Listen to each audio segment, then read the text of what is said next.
오늘 이 부활주일 설교를 하게 되는데, 오늘 뭐 이 대한민국의 이단들은 모르겠으나 이 정통 기독교의 목사님들은 이 부활주일 절기 설교를 많이들 하실 거예요. 이게 매년 반복되는 설교다 보니까 내용이 특별히 이렇게 달라지는 게 없어요. 그래도 이렇게 반복되는 게 싫어서 한참을 묵상을 하고 어떤 말씀을 여러분께 전해드려야 될까, 어떻게 해야 예수님의 부활이 곧 나의 부활이 된다 하는 것을 느끼게 될까, 참 기도하면서 고민하면서 생각하면서 말씀을 준비하게 됐습니다. 그러는 가운데 죽음에 대해서 한번 생각을 해봤어요. 기독교는 죽음을 생각하지 않을 수 없죠. 물론 육신의 죽음입니다. 자, 우리 인간 세상에 만약에 죽음이 없어졌다, 죽음이 사라지게 됐다, 그러면 어떤 현상들이 나타날까를 생각을 좀 해봤습니다. 폭넓게. 근데 저는 제일 처음 생각나는 게 보험회사가 생각이 났어요. 죽음이 없어졌다, 그러면 일단 생명보험은 없어지겠죠. 죽은 뒤에 타먹는 생명보험은 없어지겠죠. 그 대신에 뭐 실손 의료보험이라든가 이런 것들은 더 세부적으로 늘어나지 않을까, 이런 생각을 해봤습니다. 그리고 도산되는 업종이 생기죠. 장례업은 도산되죠. 장례식장 없어지죠. 또 사용제도가 없어지죠. 자, 죽지 않을 뿐이지 사람 몸에는 질병이 생길 수 있어요. 자, 죽지 않는다는 조건을 가상으로 설정했을 뿐이지 사람은 늙어갑니다. 그러면 젊은 층과 점점점 나이가 많아지는 부류의 극명한 세대 차이가 일어나게 될 것이다, 이런 생각을 해봤어요. 의견 충돌이 많아질 것이다. 문화가 변경될 것이다. 또 문화의 개혁이 이루어질 것이다. 그리고 한편으로는 이런 업종도 생길 것 같아요. 나이 많은 내 부모, 음지의 어떤 그 암암리에 내 부모를 갖다 버리는 그런 나쁜 일을 하는 사람들도 생겨나지 않을까 생각해 봤습니다. 인구는 점점 많아지죠. 병원의 숫자는 모자랄 것 같아요. 이렇게 한참 이 부분에 대해서 깊이 들어가다 보니까 굉장히 폭넓게 생각이 되어지더라고요. 그런데 결론으로 하나 제가 얻은 건 뭐냐면 장점보다 단점이 훨씬 많다. 일자리 부족은 물론이고 식량도 부족할 수 있을 것이고, 인구는 많아지는데 일자리는 한정되어 있고, 많은 홈리스, 거리에서 생활하는 거지들도 많아질 것이고, 이렇게 단점들이 훨씬 많을 것 같다는 생각이 들어요. 그런데도 불구하고 지나가는 사람들에게 죽지 않고 영원히 산다면 이에 대해서 찬성하겠습니까? 라고 만약에 인터뷰를 한다면 100이면 100 다 좋다고 하지 않을까 생각이 들어요. 예를 들어 암이 걸린 환자가 있고 에이즈 걸린 환자가 있어요. 그들은 고통을 받죠. 아파요. 근데 죽진 않아. 그 고통을 안고 그냥 계속 살아가는 거예요. 그러니까 병폐가 훨씬 많을 것 같다는 생각이 듭니다. 그래서 사람이 한 번 죽는 것은 하나님이 정하신 반대, 이게 하나님의 지혜라고 저는 생각을 합니다. 물론 인간의 죄 때문에 사람은 죽는 존재가 되었지만 이 또한 다 하나님의 구원의 마스터 플랜 안에 들어가 있는 것이기 때문에 이건 하나님의 지혜라고 생각을 해요.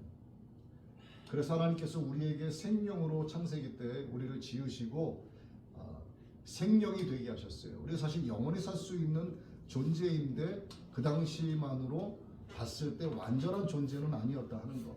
그래서 뱀의 미혹이 돼서 선악과를 따먹게 되고,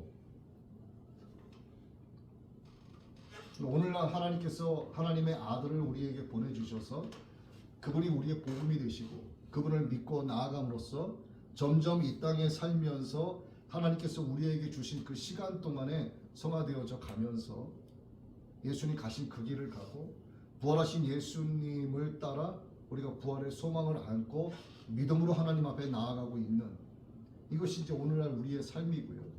예수님 따라서 우리도 부활의 소망이 있기 때문에 그것이 복음이기 때문에 우리가 이렇게 신앙생활을 하고 있습니다. 오늘 본문 여러분들이 다 읽으셨어요. 예수님께서 말씀하세요. 나는 부활이다. 나는 생명이다. 너희가 나를 믿으면 죽어도 산다. 살아서 나를 믿으면 영원히 죽지 않는다. 이걸 누구에게 말씀하신 거냐면 예루살렘에서 약 5리 정도 떨어졌어요. 키로수로 환산해 보니까 약 1.9km 정도 나오는 거리에 베단이라는 마을이 있습니다. 거기에 나사로라고 하는 사람이 죽었어요. 근데 그 여동생이 슬퍼하는데 예수님께서 그곳에 가신 겁니다. 그럼 마르다를 만나서 말씀하시는 거예요. 오빠는 이미 죽었는데 그 오빠의 무덤 앞에서 마르다에게 예수님이 그 말씀을 하시는 거예요. 그리고 나서 마지막에 뭐라고 하시냐면 이것을 네가 믿느냐라고 물어봐요. 제가 만약에 마르다의 입장이고 누군가 내게 와서 내가 부활이고 생명인데 나를 믿으면 네가 죽어도 살고 네가 살아있는 상태에서 나를 믿으면 넌 영원히 죽지 않아. 너 이거 믿어 안 믿어? 그러면 욕을 하지 않았을까 싶어요. 무슨 소리 하는 거냐. 지금 내 형이 죽어서 저렇게 장사 지내서 무덤에 있는데 무슨 소리 하는 거냐고 그러지 않았을까 싶습니다. 그래서 오늘 이 말씀이 나오게 된 거예요. 나는 부활이요 생명이다. 자, 우리가 아침에 눈 뜨고 24시간을 보냅니다. 절반은 일을 하고요. 하루에 두세 끼 식사도 하고 커피도 마시고 물도 마시고 저녁 잠들고 이렇게 하루 동안에 전 세계적으로 죽는 인원수가요 약 27만 명 정도가 된답니다. 우리도 언젠가는 이 27만 명이라고 하는 숫자 속에 들어가게 되죠. 남의 이야기가 아니죠.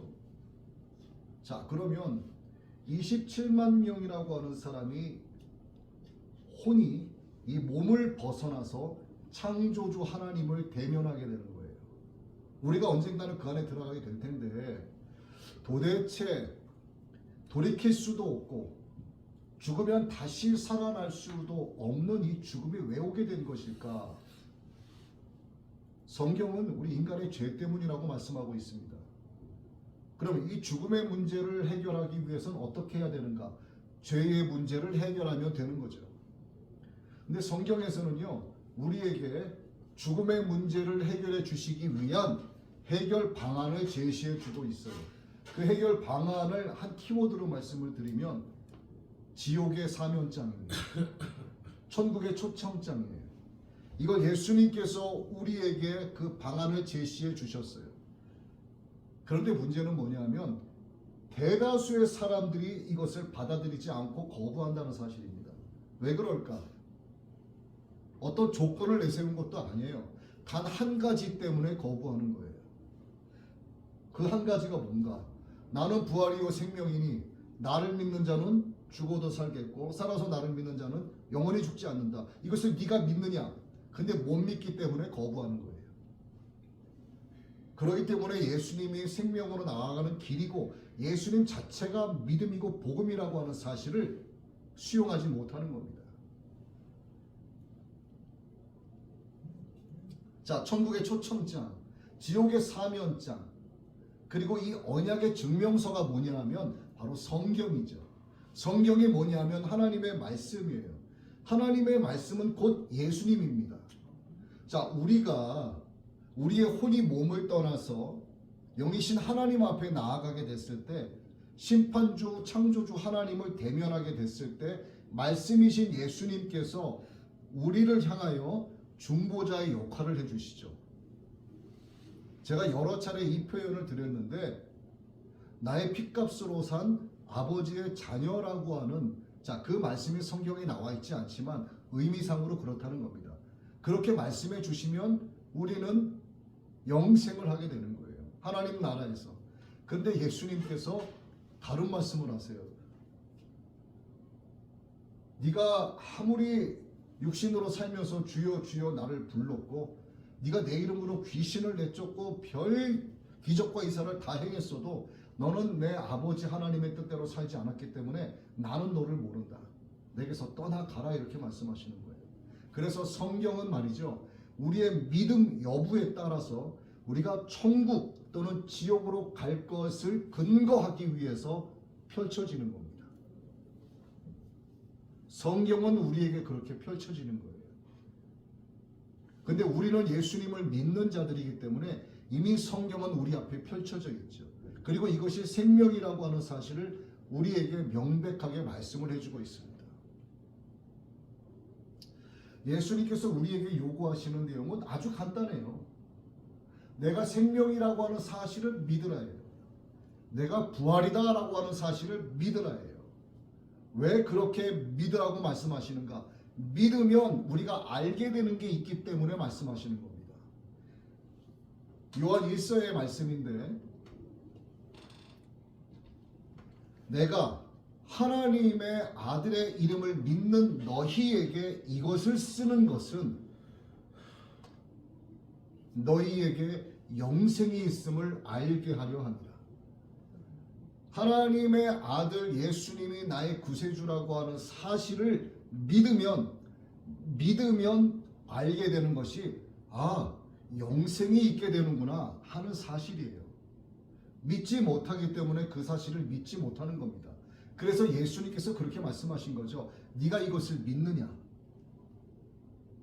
그때 우리가 뭐라고 대답을 해야 되냐면 그딴 소리를 어떻게 믿습니까가 아니라 아멘 해야죠. 아멘. 내가 주님의 말씀을 믿습니다. 수용합니다라고 아멘을 해야 되는 거예요. 사도 바울은 말이죠. 갈라디아서 3장에서 믿음에 대해서 이렇게 표현합니다. 믿음이 오기 전과 믿음이 온 후. 그래서 이 믿음이라고 하는 형이상학적인 이 단어를 의인화하고 있어요. 마치 사람처럼 표현하고 있습니다. 믿음이 오기 전에는 우리가 율법의 매인자였고, 믿음이 온 후에는 그리스도 안에서 하나님의 자녀가 되었다, 이렇게 이야기합니다. 그래서 우리가 이렇게 얘기하잖아요. 당신에게 믿음이 있습니까? 이거를 다른 말로 똑같이 표현하면 당신 안에는 예수님이 계십니까? 라고 묻는 것과 똑같은 거예요. 곧 믿음 이퀄 예수님인 거예요. 당신에게 믿음이 있습니까? 당신에게 예수님이 있습니까? 같은 질문이에요. 그래서 믿음의 실체는 형이상학적인 게 아니라 형이하학적인 거예요. 믿음은 곧 예수님, 복음은 곧 예수님. 그래서 여러분 기도 못하세요? 괜찮아요. 이렇게만 기도하시면 됩니다. 주님, 제게 믿음을 주옵소서. 이것이 곧 뭐다? 주님, 내 안에 임재하여 주옵소서. 이게 같은 내용이라는 뜻입니다. 주님께서 이 땅에 오셔서 부활하셨기 때문에 주님은 반드시 다시 오세요. 약속하셨습니다. 재림의 약속이 예수님이 초림하신다는 약속보다 훨씬 더 많아요. 반드시 하나님의 말씀은 이루어지죠. 자, 하나님께서 지금 준비하고 계시는 게 있어요. 여러분 이거 잘 들으셔야 돼요. 여러분들도 지금 다 갖고 있습니다. 여러분 운전하시는 차, 거의 세상의 모든 차량에는 블랙박스가 달려 있어요. 앞뒤를 다 녹화합니다. 요즘에는 360도 어라운드 뷰라고 해가지고 내 차를 위에서 내려다보는 것처럼 영상에 나온단 말이에요.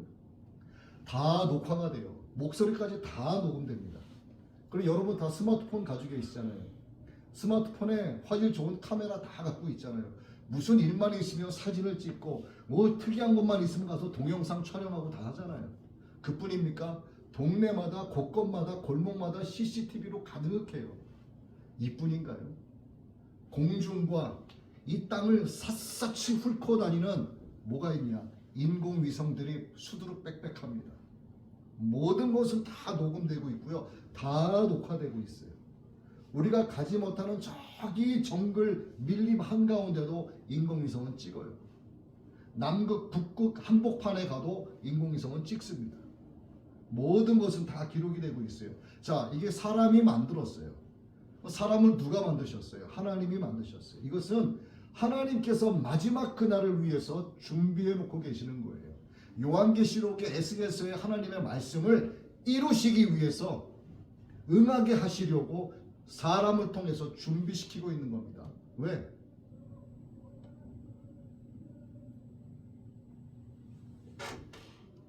예수님께서 저기 이스라엘 팔레스타인 땅에 재림하셔도 저기 아프리카에 있는 사람들이 다 보는 거예요. 미국에 재림하셔도 이 한국에 있는 사람들이 다 보게 되는 겁니다. 창세 이래로 가장 큰 두려움, 그 두려움 때문에 기절하는 것만으로는 부족한 어마어마한 두려움을 세상 모든 사람들이 다 보게 되는 거예요.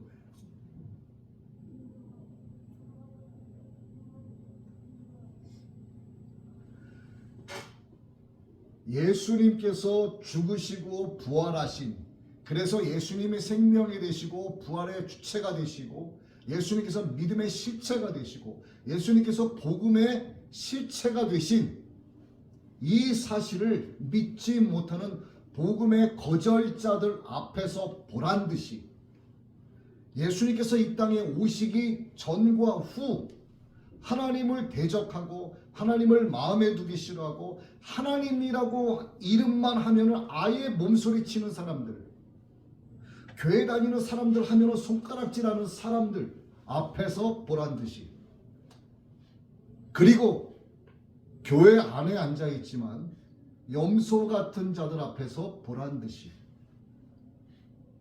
모두가 등불을 들고 있고 나 예수 믿는 사람이오라고 말을 하지만 기름을 준비하지 못한 게으른 자들 앞에서 보란듯이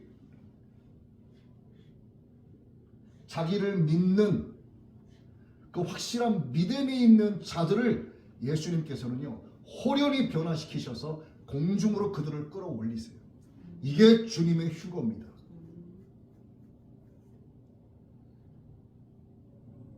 이 휴거가 바로 어떤 날이냐 하면 부활의 첫 열매가 되신 예수님께서 약속하신 말씀이 있어요. 나는 부활이요 생명이니 나를 믿는 자는 죽어도 살겠고 살아서 나를 믿는 자는 영원히 죽지 아니하리라. 곧 우리를 부활의 열매로 맺어주시는 그날이 바로 휴거의 그날입니다. 이것을 세상 모든 사람들이 카메라를 통해서 다 보게 되는 거예요. TV를 통해서, 핸드폰을 통해서, CCTV를 통해서 모든 세상 사람들이 다 보게 되는 겁니다. 그때는 두 가지의 관점밖에 없어요. 내가 부활의 열매가 돼서 사라지는 자들 가운데 있을까? 아니면 두 넓적다리가 부딪히고 내 몸 안에 있는 대장이 막 파르르 떨릴 정도로 두려움 가운데 아무 소리 못하고 그것을 지켜보는 남겨진 자들 가운데 있을까? 딱 두 개로 나누어집니다. 그래서 여러분, 예수님이 부활이시고 생명이시라는 사실을 믿으시고 내가 부활의 열매가 되기 위해서 온전한 신앙생활을 하면서 사셔야 되는 거예요. 주님은 반드시 말씀하신 바를 이루십니다. 지금까지 주님께서 약속하신 창세 이래 오늘까지 왔을 때 이루지 못한 언약이 뭐가 있어요? 다 이루어졌습니다. 예수님께서 이 땅에 오셔서 부활하셨기 때문에 예수님의 이름이 생명이 된 것이고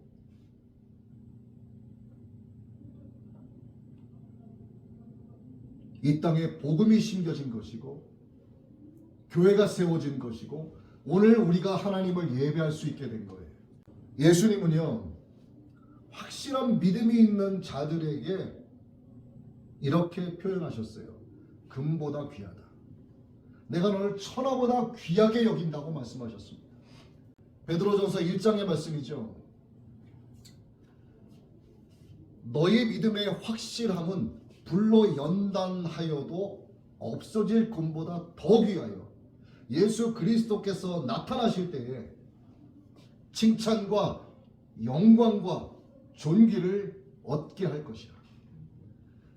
여러분, 사람들이 좋아하는 게 순금 덩어리 아닙니까? 정제된 깨끗한 금이잖아요. 근데 이 금, 순도 100%가 있을까요? 없을까요? 100% 금은 이 세상에 존재하지 않습니다. 최고 순도가 99.99예요. 아무리 골드바 최고급이라고 해도 99.99밖에 안 돼요. 그런데 이 확실한 믿음이라고 하는 것, 금보다 귀하다고 말씀하신 확실한 믿음을 금으로 비유하자면 금 순도 100%를 말하는 겁니다. 그런데 우리 인간에게 순도 100%짜리의 믿음이 있을까? 제 믿음은 하나님 보시기에 순도 100%짜리 믿음일까? 아니요. 저는 아마 80%, 70%도 안 될 것 같아요. 여러분의 믿음도 마찬가지예요. 나 목사네, 나 장로네, 내가 신앙의 연수가 40-50년이네 아무리 떠들고 다녀도 그 마음 가운데는요 음흉한 마음이 있고 완악한 마음도 있고요, 욕심 다 있습니다. 시기, 질투, 원망, 불평 다 갖고 있어요. 완전한 믿음이라고 할 수가 없는데도 불구하고 주님은 말씀하셨어요. 너희의 확실한 믿음은, 이렇게 표현하셨습니다. 다시 말씀드려요. 금으로 치자면 100%짜리 순도예요. 그런데 우리는 그런 게 없단 말이죠. 그럼 뭔가 앞뒤가 안 맞는 말씀 같죠. 우리가 여기서 꼭 기억해야 될 게 있습니다. 이 확실한 믿음이라고 하는 것은 오늘 우리의 믿음을 이야기하는 게 아니고 바로 하나님 아버지를 향한 예수님의 믿음을 가리키는 거예요.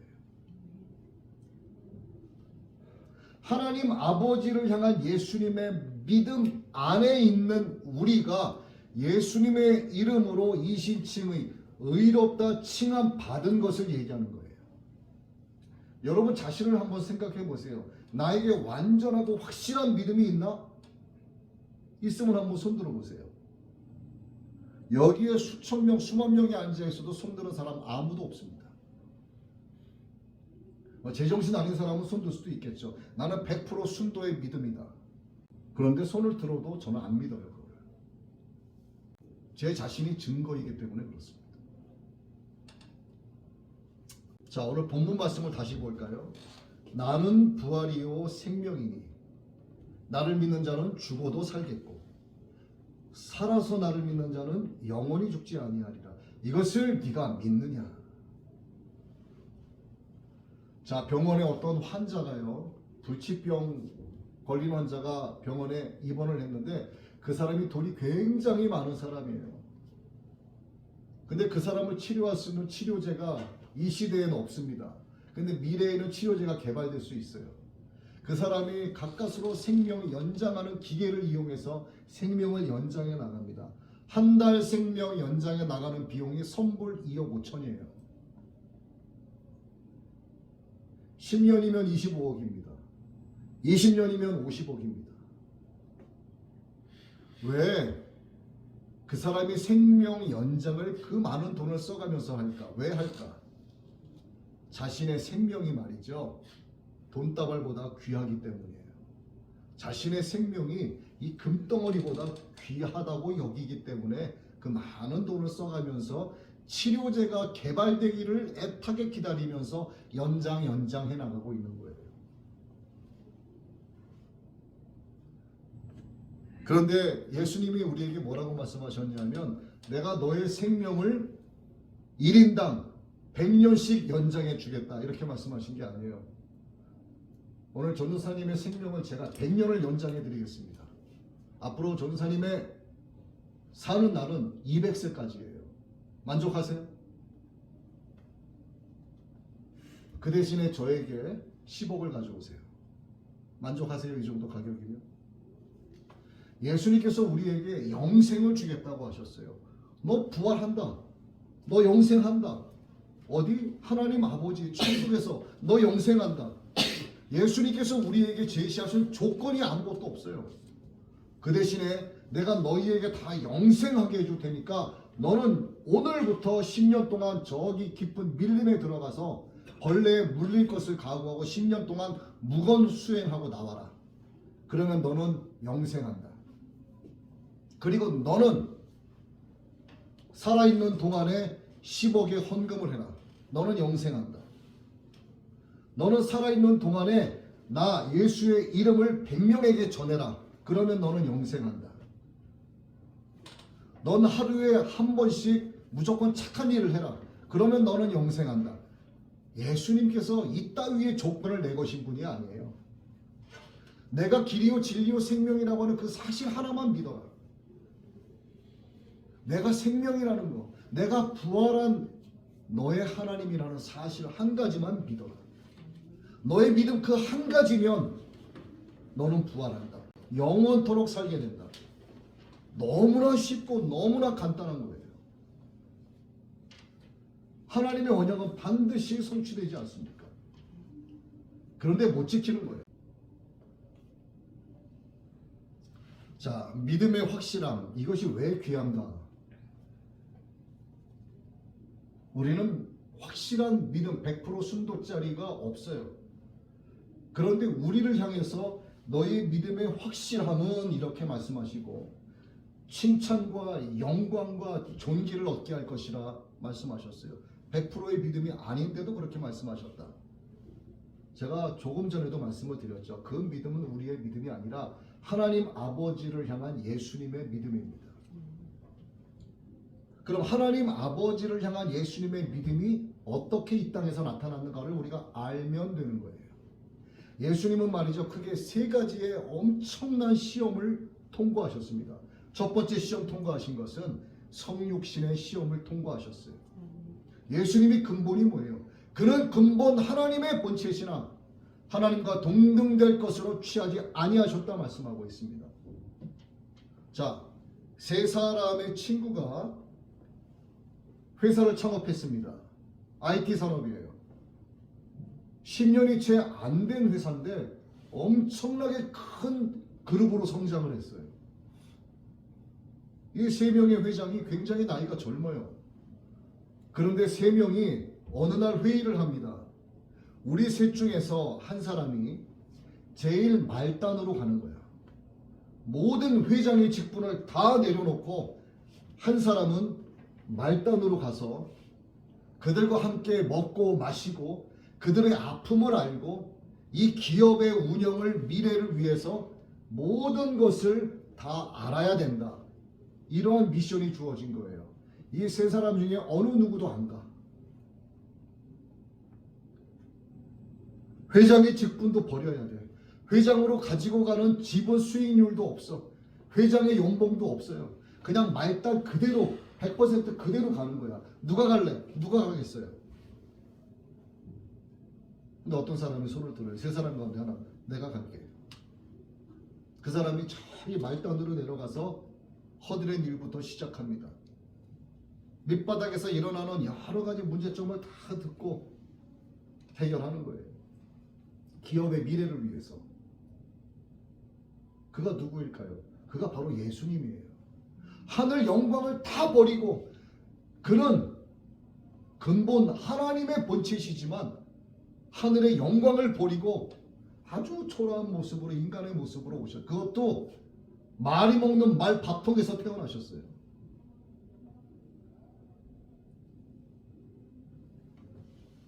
예수님께서 성육신의 시험을 통과하신 겁니다. 두 번째, 예수님은요 아들의 시험을 통과하셨어요.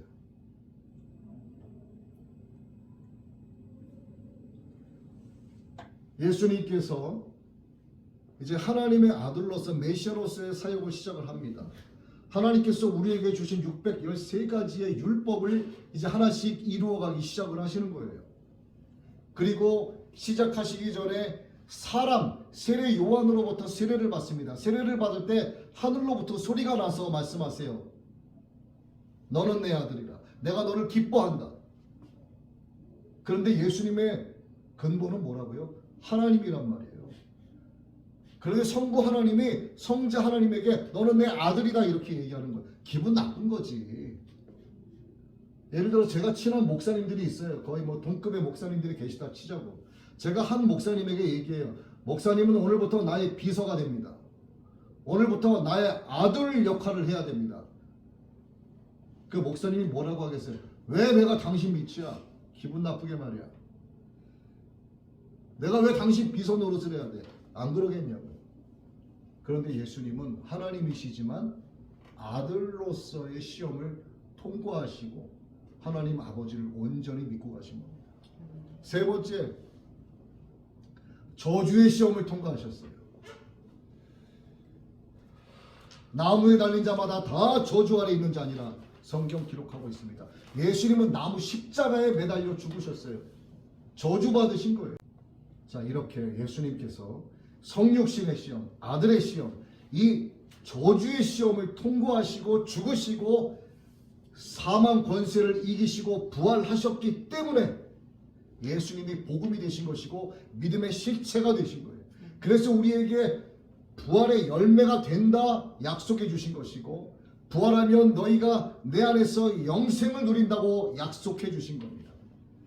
하나님 아버지를 향한 그 온전한 믿음 안에 있는 우리를 향하여 하신 말씀이 너희의 믿음의 확실함은 내가 다시 올 때 너희를 칭찬하고 너희를 영광스럽게 하고 존귀함을 얻게 해주겠다라고 약속해 주시는 겁니다. 자, 세상 모든 일에는 관점이 있지 않습니까? 자, 사탄의 관점에서 이 모든 일들을 한번 제가 상상을 해봤어요. 제가 사탄이에요. 제가 지금부터 사탄이에요. 그러니까 제가 저 하나님의 아들 예수라는 놈을 없애버려야 돼. 이 땅에 와서 복음이 되지 못하게 해야 돼.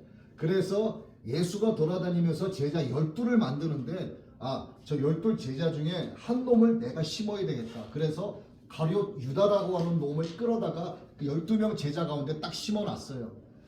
딱 봤더니 가룟 유다가 사탄의 마음에 들게 일을 잘하고 있어. 대제사장들과 막 이렇게 내통하면서 은 30냥의 예수를 탁 팔아버렸어요. 일이 잘 풀려가고 있어요. 사탄의 입장에서. 자, 어느 날 가룟 유다가 또다시 대제사장들과 짧게 모략을 꾸며서 딱 잡혀가게 했어요. 잡혀가니까 막 주먹으로 맞고 로마 군사들이 막 뺨을 때리고 머리에 가시면류관을 씌워서 피가 나게 하고 막 채찍으로 때려요. 야, 사탄에 봤을 때 박수가 나오는 겁니다. 우리 가룟 유다 잘하고 있다. 저 예수가 빨리 죽어야 돼. 일이 잘 풀려가고 있어요. 그리고 드디어 저주받은 자가 돼서 십자가에 못 박혔어요. 사탄들의 세계에서 잔치가 벌어지는 겁니다. 신났어요 이제. 야, 조금 있으면 다 끝난다. 이제 사탄 우리들 세상이야.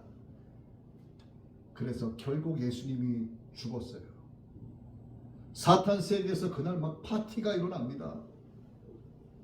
근데 3일이 딱 지나니까 예수님이 부활하셨어요. 죽음에서 이기시고 일어나셨어요. 사탄의 입장에서는 뭐예요? 자기가 판 함정에 자기가 꼬꾸라 들어간 거야. 자승자박이 된 겁니다. 그런데도 이 어리석고 멍청한 사탄은 정신을 못 차리는 겁니다. 세상 끝날까지 지속 가능한 개발 목표 안에서 하나님을 계속 대적합니다. 하나님을 공격해요. 세상 수많은 곳에 여러 모양의 적그리스도를 심어놓고 적그리스도의 머리가 될 놈을 지금 준비해 나가고 있어요. 언제까지 이 짓을 하느냐 하면 무적에게 던져지기까지, 영원히 가두어지기까지 사탄은 자승자박의 어리석은 일들을 하나님을 대적하면서 이루어가고 있다는 겁니다. 근데 예수님이 사망 권세를 이기셨어요. 죽음에서 부활하셨습니다. 사탄이라고 하는 것이 영적으로 우리보다 지혜롭고 똑똑하죠. 그런데 하나님을 따라갈 수가 없는 거예요. 그 모든 것이 하나님의 엄청난 구원의 경륜 안에 있다는 것을 사탄 그놈이 알지 모르겠다. 여러분, 그래서 교회 안에도요 악한 영이 존재합니다. 왜? 교회 안에는 확실한 믿음을 가진 자만 존재하는 게 아니라 김집사, 박집사, 이장로를 향하여 손가락질하고 비방하고 저주하는 자들도 많아요. 목사가 목사의 입에서 하나님께서 축복의 권한을 주셨는데 마치 저주의 권한을 받은 것처럼 저놈은 저주를 받을 것이야. 목사의 입에서. 저놈의 자식은 저주를 받을 것이야. 막 저주를 퍼부어요. 그러면서 왜 그러냐라고 얘기했더니 이것은 축복이라고 해석을 합니다. 네, 이 목사들의 세계에서도요 별 미친놈이 다 있는 거예요. 사탄의 영에 휩싸이면 자기가 성령에 매여서 말하는 걸로 착각하면서 살아가는 겁니다. 예수님께서 죽음을 이기시고 부활하셨어요. 그래서 예수님의 십자가 권한은 우리에게 생명의 복음이 된 것이고, 예수님의 대속의 죽음은 우리에게 영적인 자유함이 오게 된 거예요. 예수님께서 부활하신 것은 우리에게 부활의 증거가 되게 하시고 부활의 소망이 된다라고 하는 것을 가르쳐 주신 겁니다. 히브리서 11장 1절의 말씀이죠. 믿음은 바라는 것들의 실상이요 보지 못하는 것들의 증거라 하신 이 말씀의 의미가 뭐냐 하면, 예수님을 믿으면 십자가 대속의 은혜가 보이고, 예수님을 믿으면 하나님의 나라가 보이고, 예수님을 믿으면 영생 부활의 소망이 보이고, 예수님을 믿으면 이 모든 것이 진리라고 하는 사실들이 속속들이 보이기 시작한다는 뜻이에요. 자, 조각조각 부서져 있고 흩어져 있는 이 불완전한 인간의 믿음은 믿음이라고 볼 수 없습니다. 우리 스스로 만들어내는 이 믿음은 확실한 믿음이 아니에요. 칭찬받을 수도 없고 영광받을 수도 없고 존귀함 얻을 수도 없는 믿음입니다. 이 믿음은요, 내 스스로 나를 위로하는 정도밖에 안 돼요. 이 불완전한 믿음은 막 난리 나고 있는 내 마음의 평정심 정도나 갖고 오는 외줄타기 믿음과 같아서 언제 떨어져서 코가 깨질지 모르는 믿음밖에 안 됩니다. 그래서 하나님 아버지를 향하여 완전한 믿음으로 모든 시험을 통과하신 예수 그리스도 안에 있으면 된다는 거예요. 그래서 우리는 예수님의 은혜로 거듭나면 되고, 예수님의 생명으로 충만하면 되고, 예수님의 이름으로 승리하면 되고, 예수님의 능력으로 영적으로 자유한 자가 되면 되는 겁니다. 그런 상태에서 부활의 소망을 꿈꾸고 하나님 자녀로서의 권세를 누리면서 아버지 하나님 나라를 향하여 나아가면 되는 거예요. 자, 이제 말씀을 맺으려고 합니다. 예수님께서 십자가에 못 박히시고 예수님의 죽음이 시신이 어딘가에는 안치가 되어야 해요.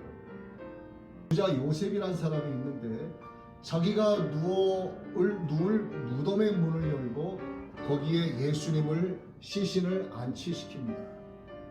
여러분, 이 장면을 잘 떠올려 보세요. 이게 굉장한 의미가 있는 거예요. 내가 죄로 말미암아 죽게 될 그 자리에 예수님께서 내 죄를 대신해서 주검이 되셔서 그 자리에 누우신 겁니다. 이것이 바로 예수님께서 이 땅에 오신 매우 중요한 목적을 이루신 거예요. 자, 그런데 여기까지만 했다면 기독교가 있을까요? 없을까요? 여기까지만 했다면 기독교는 없어요. 예수 그리스도라는 말도 없습니다. 구세주 메시아라는 말도 없어요. 교회도 없어요. 저와 여러분도 없습니다. 예수님께서 부활하셨기 때문에 진짜 복음이 되신 거예요. 그래서 오늘 제목이 뭐예요? 복음의 시작, 부활. 이 사실을 믿는 여러분 되길 바랍니다. 그래서 여러분의 그 믿음의 확실함이 불로 연단하여도 없을 금보다 더 귀해서 주님 다시 오실 그날에, 아니면 여러분의 혼이 몸을 벗어나서 하나님 창조주 앞에 대면하는 그날에 칭찬받고 영광받고 존귀함을 얻게 되시기를 부활하신 예수님의 이름으로 축복합니다.